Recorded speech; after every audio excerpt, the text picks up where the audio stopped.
മനുഷ്യൻ ചെയ്യുന്ന ഏത് പാപവും ശരീരത്തിന് പുറത്താകുന്നു. ദുർനടപ്പുകാരനോ സ്വന്തം ശരീരത്തിന് വിരോധമായി പാപം ചെയ്യുന്നു. ദൈവത്തിൻ്റെ ദാനമായി നിങ്ങളിലിരിക്കുന്ന പരിശുദ്ധാത്മാവിൻ്റെ മന്ദിരമാകുന്നു നിങ്ങളുടെ ശരീരമെന്നും നിങ്ങളെ വിലയ്ക്ക് വാങ്ങിയിരിക്കയാൽ നിങ്ങൾ താന്താങ്ങൾക്കുള്ളവരല്ല എന്നും അറിയുന്നില്ലയോ? ആകയാൽ നിങ്ങളുടെ ശരീരം കൊണ്ട് ദൈവത്തെ മഹത്വപ്പെടുത്തുകയും. കൊരിന്ത്യർക്ക് എഴുതിയ 1-ാം ലേഖനം 6-ാം അധ്യായം 18 മുതൽ 20 വരെയുള്ള വാക്യങ്ങൾ.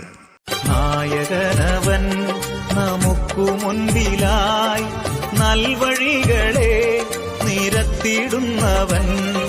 നന്ദിയാൽ പാടും ഞാൻ നല്ലവൻ യേശുവേ, നാളെന്നും വാഴ്ത്തിടും തൻ മഹാസ്നേഹത്തെ.